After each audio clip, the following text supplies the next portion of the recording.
വിദ്യേ, ഇന്ന് ഒരു കാര്യം ഞാൻ ചോദിച്ചോട്ടെ. ഇന്ന് ചെറുപ്പക്കാർ ഏകദേശം ഒരു 35 ഒക്കെ വയസ്സ് പ്രായമുള്ള ചെറുപ്പക്കാർ അനുഭവിച്ചുകൊണ്ടിരിക്കുന്ന ഏറ്റവും വലിയ പ്രശ്നം എന്താണെന്ന് നിനക്കറിയാം? അവർ അവിവാഹിതരാണ് എന്നുള്ളതാണ് ഏറ്റവും വലിയ പ്രശ്നം. എന്തുകൊണ്ട്? അത് നമ്മളൊന്ന് നോക്കിക്കഴിഞ്ഞാൽ ചെറുപ്പക്കാർ ഏറ്റവും കൂടുതൽ അവിവാഹിതരായി നിൽക്കുന്ന, അല്ലെങ്കിൽ പെണ്ണുങ്ങളെ കിട്ടാത്ത, അത് വിവാഹത്തിനായി പെൺകുട്ടികളെ കിട്ടാത്ത ഒരു വലിയ ചെറുപ്പക്കാരുടെ ഒരു നാടായി നമ്മുടെ കേരളം മാറിക്കൊണ്ടിരിക്കുന്ന ഒരു സ്ഥിതിവിശേഷമുണ്ട്.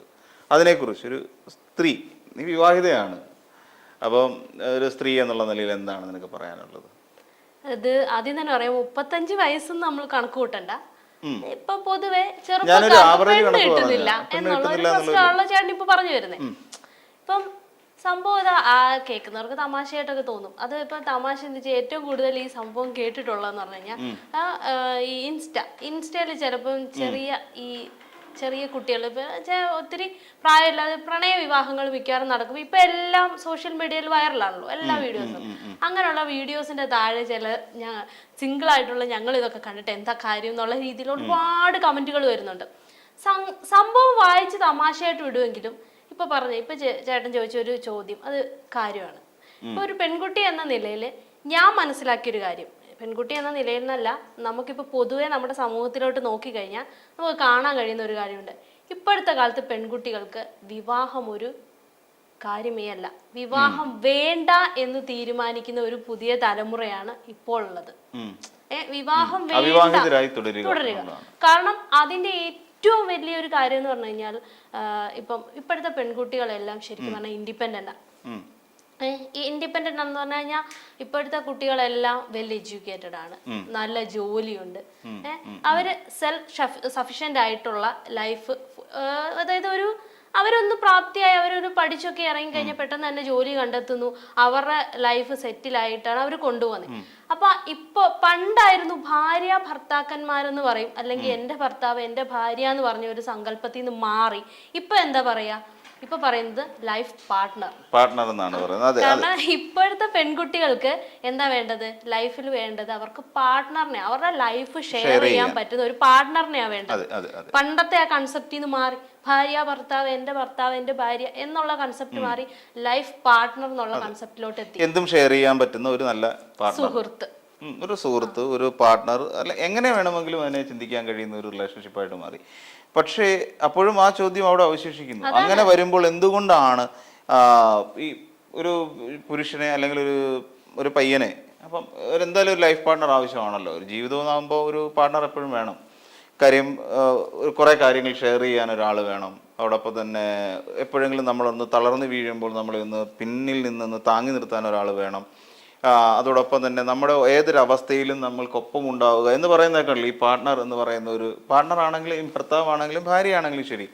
ഈ നമ്മൾ പണ്ടുള്ളവർ പറയുന്നത് കേൾക്കാം, ഈ വയ്യാതാവുമ്പോൾ നിനക്ക് ആരെങ്കിലും ഇച്ചിരി ഒരു തുള്ളി വെള്ളം എടുത്തു തരാൻ. ഞാൻ ഒരുപാട് തവണ കേട്ടിട്ടുള്ള ഒരു ചോദ്യമാണെന്ന്. ഇപ്പോഴത്തെ കാലത്ത് പെൺകുട്ടികൾക്ക് അതിന്റെ ആവശ്യമില്ല, അങ്ങനെ ഒരു സപ്പോർട്ടിന്റെ അവർക്ക് ആവശ്യമില്ല. കാരണം ഞാൻ പറഞ്ഞല്ലോ ആദ്യമേ, അവർ സെൽഫ് സഫിഷ്യന്റ് ആണ്. ഇപ്പൊ നാളെ ഭാവിയിൽ എന്ത് എന്നുള്ളതൊക്കെ പണ്ട് ചിന്തിച്ചിരുന്ന ആൾക്കാരാണ്. ഇപ്പോഴത്തെ കണ്ടീഷനിലാണ് എല്ലാരും ജീവിക്കുന്നത്. ഇപ്പൊ നമുക്കൊന്നും പ്രെഡിക്റ്റ് ചെയ്യാൻ പറ്റത്തില്ല. നാളെ ഇപ്പൊ നമുക്ക് കുടുംബമുണ്ട്, ഫാമിലി ഉണ്ട്, മക്കളുണ്ടെന്ന് പറഞ്ഞിട്ട് കാര്യമില്ല. ഇപ്പോഴത്തെ തലമുറ എന്ന് പറഞ്ഞാൽ ഭയങ്കര ഫാസ്റ്റ് ആണ്, അവരുടെ ലൈഫ് സ്റ്റൈൽ ഭയങ്കര ഫാസ്റ്റ്. ഇപ്പം നമ്മുടെ മക്കൾ നോക്കും, അല്ലെങ്കിൽ ആരെങ്കിലും നമ്മളെ നോക്കാനുണ്ട് എന്നൊന്നും നമ്മൾ പ്രെഡിക്റ്റ് ചെയ്ത് നമുക്ക് മുന്നോട്ട് പോകാൻ ഇപ്പോഴത്തെ ഒരു സമൂഹത്തിൽ അങ്ങനെ ഒരു പ്രഡിക്ഷന്റെ ആവശ്യമില്ലെന്ന് എനിക്ക് തോന്നുന്നു. അതാണ് ഈ പെൺകുട്ടികളെ സംബന്ധിച്ചിടത്തോളം അവർക്ക്, ഞാൻ പറഞ്ഞല്ലോ, അവർക്ക് അങ്ങനെ ഒരു ഇനി എന്റെ ലൈഫിലോട്ട് ഒരാൾ വന്നില്ലെങ്കിൽ ഭാവിയിൽ എനിക്ക് എന്താ, അങ്ങനെ ചിന്തിക്കുന്നേ ഇല്ല. ഇപ്പോഴത്തെ തലമുറ അങ്ങനെ ചിന്തിക്കുന്നേ ഇല്ല. പിന്നെ ഇതിനകത്ത് വേറൊരു ഫാക്ടർ ഉണ്ടെന്ന് പറഞ്ഞാൽ എനിക്ക് തോന്നുന്നതാണ്, ഇപ്പം ഞാൻ പലരുടെ അനുഭവം കേട്ടിട്ടും, ഇപ്പം നമ്മൾ പെൺകുട്ടികളായതുകൊണ്ട് പലരും പല കാര്യങ്ങളും ഷെയർ ചെയ്യുന്നതിനകത്തും പലർക്കും പേടിയാണ്. അതായത് വിവാഹ ജീവിതം എന്ന് പറയുന്നത് ശരിക്കും പലർക്കും പേടിയുണ്ട്, പല പെൺകുട്ടികൾക്കും പേടിയാണ്. കാരണം ഈ സമൂഹത്തിൽ നടക്കുന്ന പലതും കേട്ട് എന്തിനാണ് അങ്ങനെ ഒരു ഇനി നാളെ ഞാൻ എവിടെയെങ്കിലും ചെന്ന് കയറുമ്പോൾ എനിക്ക് ഇത് ഫേസ് ചെയ്യേണ്ടി വന്നാലും അങ്ങനെ അതുപോലെ വരുന്ന പെൺകുട്ടികളുടെ ജീവിതം കണ്ട് മടുത്തിട്ട്, അതായത് പറഞ്ഞാൽ ഈ സ്ത്രീധന പീഡനം പോലുള്ള പ്രശ്നങ്ങൾ, അതൊരു പക്ഷേ എല്ലാ പെൺകുട്ടികളും ഭയക്കുന്ന ഒന്നാണ്. ഒരാളെ കാണുക, അല്ലെങ്കിൽ ഒരു ദിവസം കണ്ട പരിചയത്തിൽ അയാളെ ഇഷ്ടപ്പെടണം, അല്ലേ? അങ്ങനെ ഇഷ്ടപ്പെട്ടിട്ട് തീർത്തും അപരിചിതനായ ഒരാളോടൊപ്പം ഒരു രാത്രി മുതൽ ജീവിതം ആരംഭിക്കുക എന്നൊക്കെ പറയുമ്പോൾ അതിനകത്ത് ഇന്നത്തെ തലമുറയിൽ ചിന്തിക്കുമ്പോൾ വലിയ പ്രശ്നമുണ്ട്. അങ്ങനെ ഒരു ചിന്താഗതി ഇന്നത്തെ കാലത്ത് പെൺകുട്ടികൾ വളർന്നു വരുന്നുണ്ട്. പക്ഷേ ഇവരൊക്കെ, എൻ്റെ ഒരു സംശയം അതാണ്, പലപ്പോഴും ഇവരുടെ അച്ഛനമ്മമാരെന്ന് പറഞ്ഞാൽ അങ്ങനെ ഒരു ലൈഫ് തുടർന്നു വന്നവരാണ്. അതായത് ഏതോ ഒരു ദിവസം വീട്ടിൽ ചായ കുടിക്കാനായി വന്ന ഒരു ചെറുപ്പക്കാരനെ ഇഷ്ടമാണെന്ന് പറയുന്നു. പിന്നീട് ഒരു ദിവസം ഒരു നിശ്ചയിക്കപ്പെട്ട ഒരു ദിവസത്തിൽ വന്ന് താലി കെട്ടുന്നു. അന്ന് രാത്രി മുതൽ അയാൾക്കൊപ്പം കഴിയുന്നു. പിന്നെ അവരുടെ കുട്ടികളെ പ്രസവിക്കുന്നു. അങ്ങനെ ജീവിച്ചു പോകുന്ന ഒരു ജീവിതം ഈ പെൺകുട്ടികൾ പലരും കണ്ടിട്ടുണ്ട്. പക്ഷെ എന്തുകൊണ്ട്, അപ്പോൾ നമ്മൾ തിരിച്ചും ചിന്തിക്കണം, എന്തുകൊണ്ടാണ് അങ്ങനെയാണെങ്കിൽ എന്താ അവരുടെ അച്ഛനമ്മമാരുടെ ജീവിതം സെക്യൂർ അല്ലേ, ഇവര് നല്ലൊരു കുടുംബമായി അവര് മുന്നോട്ട് പോകുന്നില്ലേ എന്നെന്തുകൊണ്ട് ഈ പെൺകുട്ടികൾ ചിന്തിക്കുന്നില്ല? അങ്ങനെയാണെന്ന് ഇപ്പൊ എല്ലാ കുടുംബങ്ങളും അങ്ങനെ ആയിരിക്കണമെന്നില്ലല്ലോ. അവരുടെ നമ്മള് പുറമേ കാണുന്നതല്ല പലരുടെ ഉള്ളിൽ നടക്കുന്ന ലൈഫ്. പലപ്പോഴും നമ്മൾ ഈ ചിലപ്പം ഒരുമിച്ചുള്ള ഒരു ഫോട്ടോ കാണുമ്പോൾ അല്ലെങ്കിൽ ഒരുമിച്ചുള്ള ഒരു വീഡിയോ കാണുമ്പോൾ നമ്മൾ ഒബിയസ്ലി നമ്മൾ അവരെന്ത് ഹാപ്പിയാണ്, അവരുടെ എന്ത് നല്ല സന്തോഷമുള്ള കുടുംബമാണെന്ന് നമ്മൾ ചിന്തിക്കും.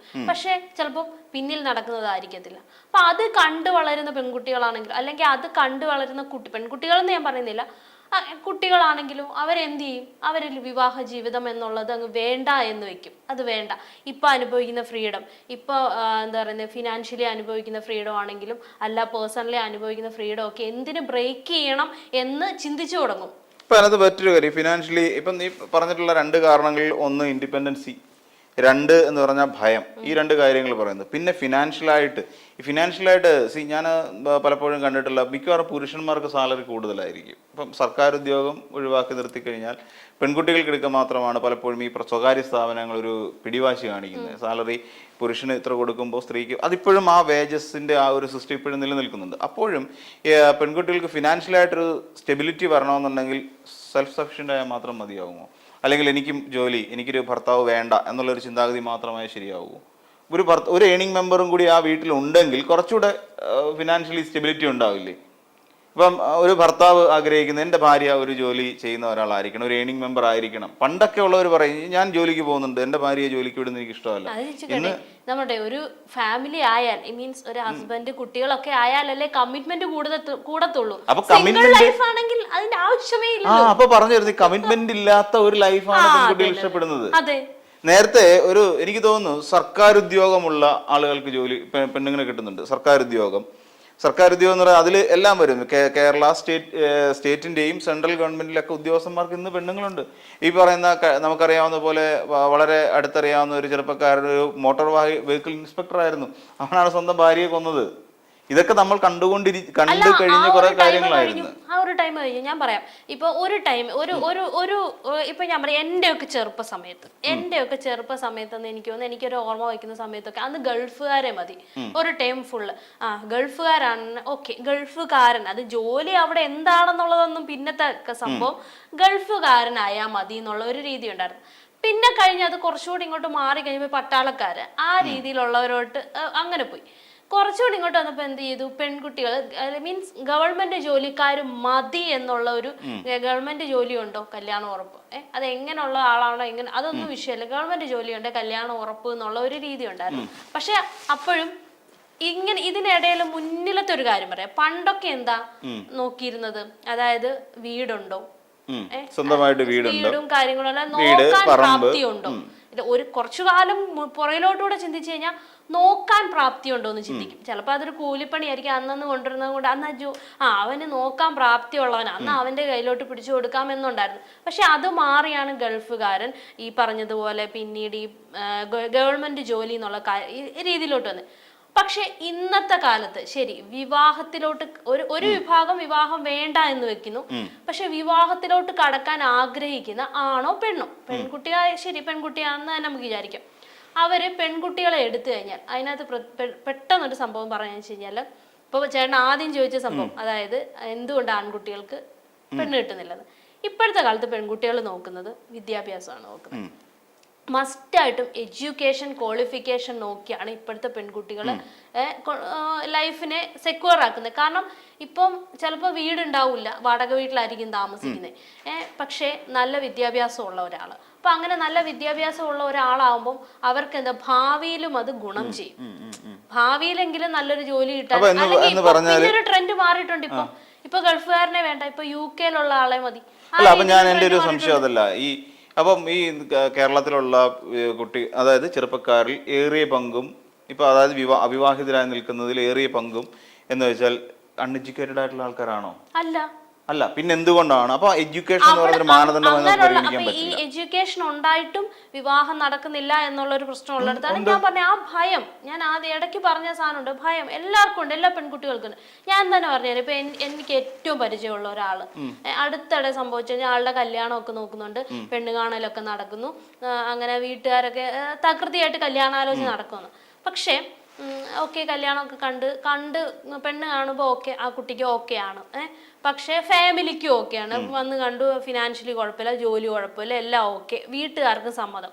പക്ഷെ ഈ പെൺകുട്ടി പറയുന്ന ഒരു സംഭവം എന്ന് പറഞ്ഞാൽ എനിക്ക് ആളെ കൂടുതൽ മനസ്സിലാക്കണം, മീൻസ് സംസാരിച്ച് എനിക്ക് പറ്റുന്ന ആളാണോ, എനിക്ക് ഓക്കെ ആണെങ്കിൽ മാത്രമേ എനിക്ക് മാരേജുമായിട്ട് മുന്നോട്ട് ചൂസിയാണ്. എന്റെ ലൈഫ് ഞാൻ തിരഞ്ഞെടുക്കണം എന്ന് പറയുന്ന തരത്തിലുള്ള ഒരു ചൂസിയാണ്. അതെന്തുകൊണ്ട് വരുന്നു? ആ ചൂസി എന്തുകൊണ്ട് വരുന്നു? അത് ചില പണ്ടത്തെ കാലത്ത് എന്ന് പറഞ്ഞു കഴിഞ്ഞാൽ ആരെങ്കിലും അച്ഛനും അമ്മയും കണ്ട് ഇഷ്ടപ്പെട്ടു, ആളുടെ കൂടെ ഇറങ്ങിപ്പോന്നു, വിശ്വസിച്ച് ജീവിക്കുന്നു. ചേട്ടൻ ഇപ്പൊ പറഞ്ഞല്ലോ, എത്രയോ അച്ഛനമ്മമാര് അവര് ലൈഫ് കൊണ്ടുപോകുന്നില്ലേ എന്ന് പറഞ്ഞു.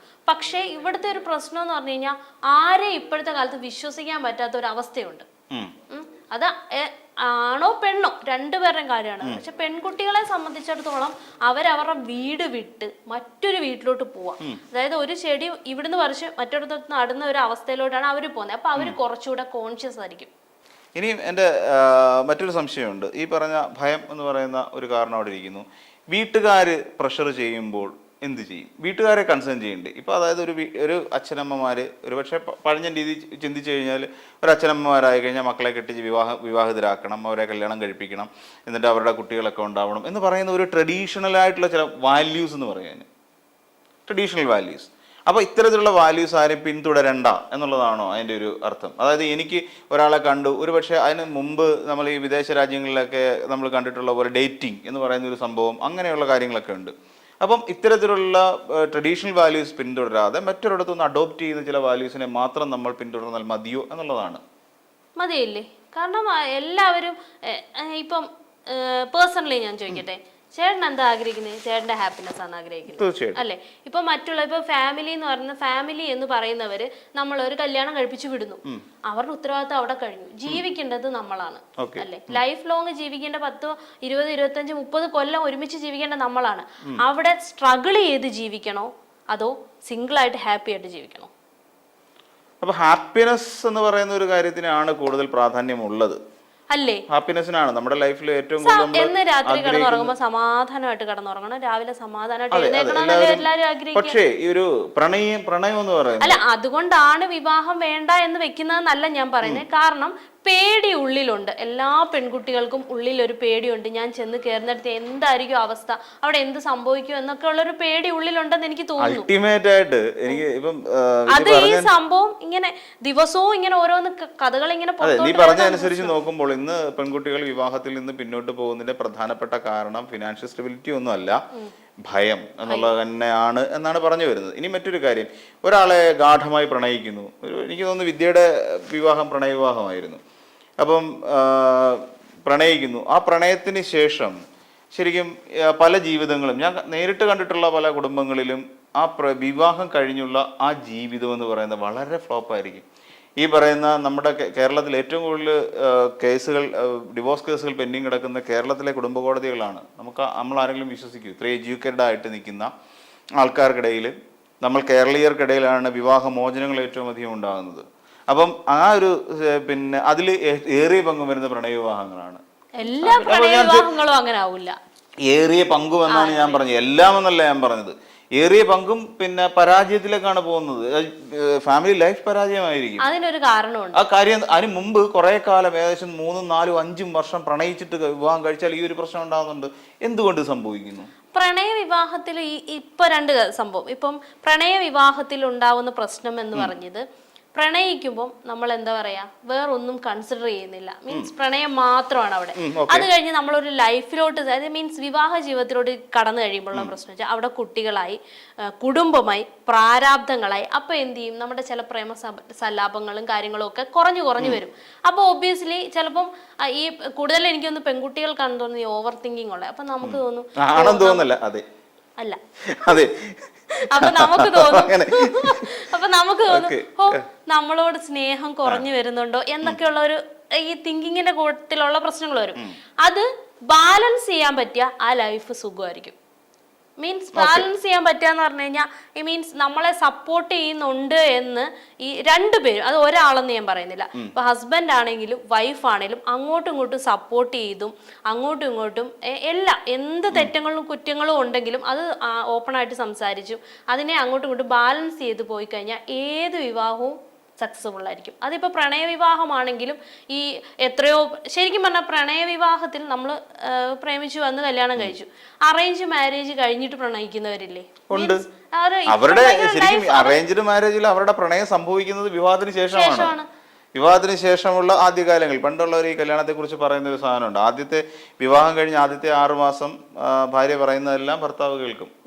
പിന്നീട് അടുത്ത 6 മാസം ഭർത്താവ് പറയുന്നതെല്ലാം ഭാര്യ കേൾക്കും. പിന്നെ ഇവര് 1 വർഷം കഴിയുമ്പോൾ ഇവർ രണ്ടുപേരും പറയുന്ന നാട്ടുകാർ കേൾക്കുമെന്നാണ് പറയുന്നത്. അതാണ് ഈ വിവാഹത്തെക്കുറിച്ചുള്ള മൊത്തത്തിലുള്ള ഒരു കോൺസെപ്റ്റ്. അങ്ങനെയാണ് ഈ ഇവർ തമ്മിലുള്ള അഡ്ജസ്റ്റ്മെന്റിന്റെ കാര്യം. അപ്പോഴും പറയുന്ന ഒരു പ്രശ്നമുണ്ട്. അങ്ങനെയാണെങ്കിൽ പിന്നെ എന്തിനാണ് ഭയം? ഭയം എന്തിനെന്നോ?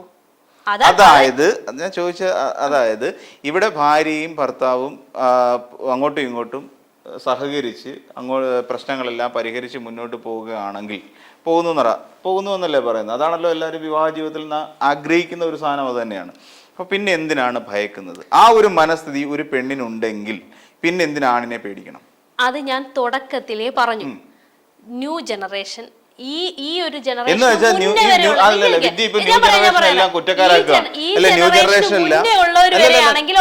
അങ്ങനെ നിൽക്കും. വിദ്യ പറഞ്ഞു വരുന്നത് എന്താ? ന്യൂ ജനറേഷൻ എല്ലാം ഭയമുള്ളവരാണെന്നാണ് പറഞ്ഞു വരുന്നത്. അല്ല, പിന്നെ എന്തിനാണ് പിന്നെ ഇങ്ങനെ ഒരു, ഞാൻ ചോദിക്കട്ടെ, ഇന്ന് മറ്റൊരു കാര്യം കൂടി ഞാൻ ചോദിച്ചോട്ടെ, വേറൊരു കാര്യം ഞാൻ ചോദിച്ചോട്ടെ. ഇവിടെ കേരളത്തില് വിവാഹവും അല്ലെ അതിനുശേഷമുള്ള ഓരോ സംഭവങ്ങളും അപ്ഡേറ്റ് ചെയ്യാൻ ഇവിടെ നിയമ സംവിധാനമുണ്ട്. ഇപ്പൊ എന്നെ ഒന്ന് നോക്കിയാൽ പോലും അല്ലെങ്കിൽ ഒന്ന് പേരെടുത്ത് ഉച്ചത്തിൽ വിളിച്ചാൽ പോലും കൊണ്ട് കേസ് കൊടുക്കാൻ പറ്റുന്ന ഇവിടെ പ്രൊട്ടക്ഷൻ ഉണ്ട്. ഇവിടെ ഒരു സ്ത്രീക്ക് വനിതാ സെല്ലുകളുണ്ട്, പിന്നെ അതോടൊപ്പം തന്നെ നമ്മുടെ വനിതാ കമ്മീഷനുണ്ട്, പോലീസുണ്ട്, എന്തെല്ലാം സംവിധാനമുണ്ട്, കോടതിയുണ്ട്. ഇത്രയും സംവിധാനങ്ങൾ നിലനിൽക്കുന്ന സാഹചര്യത്തിൽ പിന്നെ ന്യൂ ജനറേഷൻ എന്തിനാണ് ഭയക്കുന്നത്? ഞാൻ ഒരു ഒറ്റ ചോദ്യം ചോദിച്ചോട്ടെ, ഇത്രയും വരെ ഒന്നും എത്തണ്ടല്ലോ, കല്യാണം കഴിച്ചില്ലെങ്കിൽ ഈ പ്രശ്നങ്ങളൊന്നുമില്ല, സ്വസ്ഥം സമാധാനം. പിന്നെ എന്റെ ചോദ്യം അതല്ല, കല്യാണം കഴിച്ചില്ല എന്നുള്ളതല്ല എന്റെ ചോദ്യം. ഈ കല്യാണത്തെ ഭയക്കുന്നതിന്റെ കാരണമാണ് ഞാൻ ചോദിച്ചത്. ഇത്രയും സംവിധാനം നമ്മുടെ രാജ്യത്തുള്ള സാഹചര്യത്തിൽ പിന്നെ എന്തിന് ഭയക്കണം? ഇപ്പൊ ഞാൻ വേറൊരു കാര്യം ചോദിക്കട്ടെ, കല്യാണം കഴിച്ചില്ലെങ്കിലും ഈ പറയുന്ന പ്രശ്നങ്ങൾ ഉണ്ടാകുന്നില്ലേ ഈ രാജ്യത്ത്? സ്ത്രീകൾക്ക് എതിരെ എന്തെല്ലാം അക്രമങ്ങൾ ഇവിടെ നടക്കുന്നു, ഇവരെല്ലാം കല്യാണം കഴിച്ചു. സ്ത്രീധന പീഡനം നടക്കുന്നുണ്ടോ? ഞാൻ ചോദിക്കുന്നതല്ല, സ്ത്രീധന പീഡനം എന്ന് പറഞ്ഞു കഴിഞ്ഞാൽ ഈ സ്ത്രീധന പീഡനങ്ങൾ പലതും ഞാൻ മനസ്സിലാക്കിയെടുത്തോളം പല പീഡന കേസുകളും പല വക്കീലന്മാർക്കും അറിയാവുന്ന കാര്യമാണ്. ഇതിൽ ഒരു പുരുഷനെതിരെ ഒരു എന്താ പറയാ ഒരു ഡൊമസ്റ്റിക് വയലൻസ് DV ആക്ട് പ്രകാരമുള്ള ഒരു കേസ് ഫയൽ ചെയ്യുമ്പോൾ അതിനകത്ത് പറയുന്നത് 80% തെറ്റാണെന്ന് ഞാൻ ഉറപ്പിച്ചു പറയാം. 80% വക്കീല് ഉണ്ടാക്കുന്നതാണ് എന്ന് കൃത്യമായി അറിയാൻ പറ്റും. പല വക്കീലന്മാർക്കും അറിയാം. എനിക്കറിയാം, നന്നായിട്ട് അറിയാം. അങ്ങനെ ഡൊമസ്റ്റിക് വയലൻസ് കേസ് ഫയൽ ചെയ്തിട്ടുള്ള പല ഇതെടുത്ത് വെച്ച് വായിച്ചു നോക്കും, ചാർജ് ഷീറ്റോ അല്ലെങ്കിൽ അതെടുത്ത് വെച്ച് നമ്മൾ വായിച്ചു നോക്കുമ്പോൾ പറയാം, ദൈവമേ, ആ വീട്ടുകാർ വന്നിട്ട് നമ്മുടെ മുമ്പ് പറയും, എൻ്റെ പൊന്നു സാറന്മാരെ എനിക്കറിയത്തില്ല ഇത് ആര് ചെയ്തെന്ന് എന്ന് പറഞ്ഞിട്ടുള്ള പല കുടുംബങ്ങളെ എനിക്കറിയാം. സ്ത്രീധനം ചോദിച്ചു വാങ്ങിച്ച് കല്യാണം കഴിക്കുന്നവരില്ലേ? ഇപ്പോ സ്ത്രീധനം ചോദിച്ചു വാങ്ങിക്കുന്നവരുണ്ട്. പക്ഷെ ഇവിടെ മാറ്റപ്പെടേണ്ടത് ആണുങ്ങളുടെ ആ മനസ്ഥിതിയാണ്. ഇപ്പൊ ഞാൻ പറഞ്ഞു വരുന്നില്ല, 35 വയസ്സായ ഒരുത്തൻ തലയിൽ കഷണിയും കയറി പിന്നെ താടിയും മുടിയെല്ലാം നരച്ചു നിൽക്കുന്ന, എൻ്റെ മുഖത്തോട്ട് നോക്കണ്ട, ഞാൻ കല്യാണം കഴിച്ചു, എനിക്കൊരു മോളുമായി. അപ്പോൾ ഈ താടിയും മുടിയൊക്കെ നരച്ച് കഷണ്ടിയും കയറി ഇങ്ങനെ ഇരിക്കുന്ന ഒരു ചെറുപ്പക്കാരൻ സ്ത്രീധനം പോയിട്ട് 1 രൂപ അവിടുന്ന് വേണ്ട, രജിസ്റ്റർ ഓഫീസിൽ പോയിട്ട് അവിടെ 100 രൂപ അടച്ചിട്ടെങ്കിലും കല്യാണം നടത്താം, ഒരു പെണ്ണിനെ കിട്ടിയാൽ മതി എന്ന് പറഞ്ഞിരിക്കുന്ന സാഹചര്യം ഇപ്പൊ ഉള്ളത്. അതാണ് പറയുന്നത്. മീൻസ് അങ്ങനെയുള്ളവരെ പെൺപിള്ളേർക്ക് വേണ്ട. അതാണ് പ്രശ്നം. അവർക്ക് വേണ്ടത് ഞാൻ പറഞ്ഞു ആദ്യം നമ്മൾ തുടക്കത്തിൽ പാവപ്പെട്ട ചെറുപ്പക്കാരൻ പെണ്ണ് കിട്ടാതെ 10-34 വയസ്സായി. സത്യം പറഞ്ഞ ഇൻസ്റ്റാഗ്രാം ഒക്കെ തുറന്നു നോക്കി ഇവന്മാരുടെ ഹൃദയവേദന കണ്ട് സത്യം പറഞ്ഞ എനിക്ക് കരച്ചിൽ വന്നിട്ടുണ്ട് ചേട്ടാ. അതിനകത്ത് ഒറ്റ അതിന്റെ ഇടയ്ക്ക് ഇവന്മാരെ വിഷമിപ്പിക്കാൻ വേണ്ടി മമ്മൂട്ടി കുറെ ഫോട്ടോ വിടും, തീർന്നു. അതോടുകൂടി ആ ചെറുപ്പക്കാരുടെ പിന്നെ 32 വയസ്സായപ്പോ കഷണ്ടി കയറി. ഇതിനകത്ത് ഞാൻ പറഞ്ഞത് തുടക്കത്തിൽ പറഞ്ഞ സാധനം മാത്രമേ ഉള്ളൂ ഇവിടെ. കാരണം ഇപ്പോഴത്തെ കാലത്ത് പെൺകുട്ടികള് സെൽഫ് സഫിഷ്യന്റ് ആണ്. അതൊരു തെറ്റല്ലേ? സെൽഫ് സഫിഷ്യന്റ് ആവുന്നത് തെറ്റാണെന്നല്ല ഞാൻ പറയുന്നത്. ആ ഒരു ചിന്താഗതി എന്താ പ്രശ്നം? അതിങ്ങനെ കാരണം കൊണ്ടാണ് ഞാൻ അവിടെ ഭർത്തൃഗൃഹത്തിൽ പീഡിപ്പിക്കപ്പെടുമെന്നും കരുതിക്കൊണ്ട് സ്ത്രീകൾ അങ്ങനെ കരുതിക്കൊണ്ടെന്നല്ല. മീൻസ് അവരിപ്പോ വിവാഹം ലൈഫ് സെലക്ട് ചെയ്യുന്നതിൽ ആർക്കും ഒരു തെറ്റുമില്ല. ലൈഫ് എങ്ങനെ വേണേ സെലക്ട് ചെയ്യാം, അതിലൊന്നും ഒരു തെറ്റുമല്ല പറയുന്നത്. പുതിയ ജനറേഷൻ ന്യൂ ജനറേഷൻ എന്ന് വെച്ചാൽ അവർക്ക് വിവാഹം വേണ്ട, അവർക്ക് അതിനകത്ത് മറ്റൊരു കാര്യം കൂടിയുണ്ട്. അതിന്റെ പിന്നെ വേറൊരു കാര്യമാണ് ഞാൻ പറയട്ടെ. ഒന്നും സഹിക്കാൻ പറ്റാത്ത അല്ലെങ്കിൽ ഒന്നിനെയും ഉൾക്കൊള്ളാൻ കഴിയാത്ത ഒരു മാനസികാവസ്ഥയിലേക്ക് പെൺകുട്ടികൾ മാറിക്കഴിഞ്ഞു എന്ന് പറയുന്നത് തെറ്റുണ്ടോ? എന്തിനങ്ങനെ സഹിച്ചു ജീവിക്കണം? അതേ ഞാൻ പറയുന്നുള്ളൂ. ഇപ്പം നമുക്കറിയാം, ഈ ഞാൻ നേരത്തെ പറഞ്ഞ പോലെ വിവാഹമോചന കേസുകൾ ഇഷ്ടം പോലെ നാൾക്കുനാൾ വർദ്ധിച്ചു വരുന്ന ഒരു സംസ്ഥാനമാണ് നമ്മുടെ കേരളം. ഈ കേരളത്തില് പുരുഷന്മാര് ഇപ്പം നമുക്കറിയാം, അക്മ പോലുള്ള സംഘടനകളുണ്ട്, മെൻസ് അസോസിയേഷൻ. അക്മ എന്ന് പറഞ്ഞാൽ മെൻസ് അസോസിയേഷൻ. വട്ടിയൂർക്കാവിലുള്ള ഒരാളാണ് അതിന്റെ അധ്യക്ഷൻ എന്ന് പറഞ്ഞാൽ. മെൻസ് അസോസിയേഷൻ വരെ ഉണ്ടായി തുടങ്ങിയിട്ടുണ്ട്. കഴിഞ്ഞ നമുക്കറിയാം രാഹുൽ ഈശ്വർ അവിടെ കൊണ്ടുവന്ന് പിന്നെ അവിടെ അതായത് ഗ്രീഷ്മ കേസിൽ വിധി പറഞ്ഞ ജഡ്ജിനെ ഇതുണ്ടാക്കിയിട്ട് സെക്രട്ടറിയുടെ മുന്നിൽ പാലഭിഷേകം നടത്താൻ അവർ പ്ലാൻ ചെയ്തിട്ടുണ്ടായിരുന്നു. രാഹുൽ ഈശ്വറൊക്കെ അതിൽ പങ്കെടുക്കാൻ വേണ്ടിയിരുന്ന ആൾക്കാരാണ്. അപ്പോൾ ഇങ്ങനെയുള്ള ഓരോ സംഘടനകൾ ഇന്ന് രൂപം കൊണ്ടുവരുന്നതിന്റെ കാരണം എന്താ? സ്ത്രീകൾ മാത്രമേ പീഡിപ്പിക്കപ്പെടുന്നുള്ളൂ? അല്ല, പുരുഷന്മാർ അനുഭവിക്കുന്നൊരു വല്ലാത്ത മെന്റൽ ടോർച്ചറിങ് ഉണ്ട്. അപ്പം പുരുഷന്മാരും സഹിക്കാൻ തയ്യാറാവുന്നതുകൊണ്ടാണ് ഈ പറയുന്ന മെന്റൽ ടോർച്ചറിങ് സഹിക്കാൻ തയ്യാറാണ് പുരുഷന്മാർ. അതുകൊണ്ടാണ് പുരുഷന്മാർ കല്യാണത്തിന് തയ്യാറാവുന്നത്. അതേസമയം അങ്ങനെ മെന്റൽ ടോർച്ചറിങ് അല്ലാതെ ഞങ്ങൾ സഹകരിച്ചൊരുമിച്ച് മുന്നോട്ട് പോകാൻ കഴിയില്ല എന്ന് ഉറച്ച വിശ്വാസമുള്ള പെൺകുട്ടികളാണ് എനിക്ക് വിവാഹമേ വേണ്ട, എനിക്ക് ഒരു സാമ്പത്തിക പക്ഷെ വേറെ വിവാഹം വേണ്ട എന്ന് പറഞ്ഞ് നിൽക്കുന്ന ന്യൂ ജനറേഷനിൽപ്പെട്ട പെൺകുട്ടികൾ ഇന്ന് അല്ലെങ്കിൽ നാളെ അവരുടെ വീട്ടിലേക്ക് ഒരു UK-ലോ പിന്നെ വേറെ ഏതെങ്കിലും യൂറോപ്യൻ കൺട്രികളിൽ കാനഡയിലോ ഒക്കെ ജോലി ചെയ്യുന്ന ഒരു ഹൈ പ്രൊഫൈൽഡ് ആയിട്ടുള്ള ഒരാൾ വരട്ടെ, അങ്ങനെ പറയരുത്. ഈ ഹൈ പ്രൊഫൈൽഡ് ആയിട്ടുള്ള ഒരാൾ വരട്ടെ, അന്നേരം വിദ്യ അങ്ങനൊന്നും പറഞ്ഞു കളയല്ലേ. അങ്ങനെ വന്നു കഴിഞ്ഞാൽ ആ സ്പോട്ടിൽ സമ്മതിക്കും. കാര്യം എന്താ? ഇത്രയും വലിയൊരു സ്റ്റെബിൽ അവര് BMW കാറിനകത്ത് വന്ന് ഇറങ്ങിയിട്ട് പെണ്ണ് കാണാനായിട്ട് വന്നു കഴിഞ്ഞാൽ ആദ്യം ഇത്രയേ ഉള്ളൂ. ഇതേ ഉള്ളു സംഭവം. അല്ലെങ്കിൽ അവര് തന്നെ പറയട്ടെ, ഏതെങ്കിലും ഒരു ചെറുപ്പക്കാരൻ ഞാൻ ഈ പറഞ്ഞ വാക്കിന് എതിരുണ്ടെങ്കിൽ പറ. നിങ്ങൾക്ക് ഇന്ന് ഈ വീഡിയോയുടെ തൊട്ട് താഴെ അവർ കമന്റ് ചെയ്യാവുന്നേ ഉള്ളൂ. അവർക്ക് ഏതെങ്കിലും ഒരു ചെറുപ്പക്കാർ ഇപ്പം പെണ്ണ് കിട്ടാൻ നടക്കുന്ന ഏതെങ്കിലും ചെറുപ്പക്കാർക്ക് ഞാൻ പറഞ്ഞതിനപ്പുറമാണ് അഭിപ്രായമെങ്കിൽ നിങ്ങൾക്ക് പറയാം. ഏതെങ്കിലും ഹൈ പ്രൊഫൈൽഡ് ആയിട്ടുള്ള ഒരാൾ വന്നാൽ ഈ കല്യാണം വേണ്ടെന്ന് പറഞ്ഞിരിക്കുന്ന എല്ലാ പെണ്ണുങ്ങളും സമ്മതിക്കുമെന്നേ. അപ്പൊ നമുക്കിനി ഓഡിയൻസ് എന്താ പറയുന്നത് നോക്കാം. എന്നിട്ട് ബാക്കിയുണ്ട്, ഇനി ഇതിന്റെ പാർട്ടുണ്ട്. ഈ വിദ്യ പറയുന്നത് എല്ലാം ശരിയാണെന്നുള്ള കാര്യം നമുക്ക് പിന്നാലെ കാണാം. എന്തായാലും ഇനി നിങ്ങളുടെ അഭിപ്രായം ഇതായിട്ട് കമന്റ് ചെയ്യുക. അതോടൊപ്പം തന്നെ ഈ ചാനൽ സബ്സ്ക്രൈബ് ചെയ്യാനും മറക്കണ്ട. കാര്യം അടുത്തതിൽ ഒരു സ്ഫോടനമായിരിക്കും ഉണ്ടാകാൻ പോകുന്നത്.